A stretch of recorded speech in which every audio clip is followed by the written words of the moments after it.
নাম শামীম দাস। সুপ্রভাত সবাইকে। আমাদের পরিকল্পনাটির নাম vertical garden with waste management. এই পরিকল্পনাটি দ্বারা আমরা বুঝতে পারি কীভাবে ফেলে দেওয়া জিনিস ব্যবহার করে আমরা গাছ লাগাতে পারি। আমাদের সমস্যা, আমাদের আশেপাশে অনেক জায়গায় বাগান করা জায়গা নেই। এক ক্ষেত্রে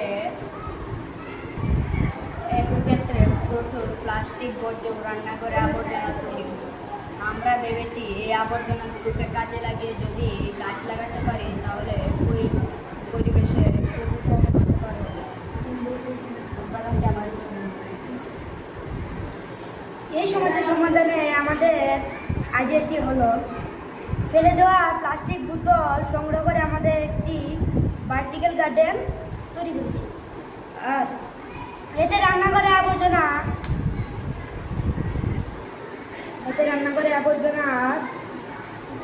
সার ব্যবহার করছি। ভার্টিক্যাল গার্ডেনটি প্রস্তুত প্রণালী হলো ফেলে দেওয়া প্লাস্টিক ব্যবহার করে আমরা পরিষ্কার করি। বোতলে গাছ লাগানোর জন্য আমরা প্রথমে বোতলের উপরে অংশটি সুন্দরভাবে কেটে নিলাম। তারপর আমরা বোতলে ছোট ছিদ্র করে বোতলগুলো সুন্দরভাবে সাজিয়ে নিলাম। তারপর মাটি ও কম্পোস্ট মিশিয়ে বোতলে ভরে দিলাম। আর শাকসবজি চারা আর ফুল গাছ লাগাবো। তারপর কিভাবে কাজ হয় তা আমার একজন বন্ধু উপরে বোতলে অংশে জল দিলে নিচের বোতলে ঝরে পড়বে।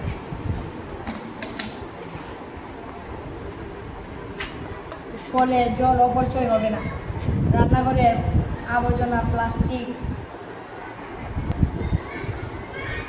আবর্জনা থেকে তৈরি কম্পোস্ট গাছের পুষ্টি জোগায়। আমাদের এই প্রকল্পের উপকারিতা: প্লাস্টিক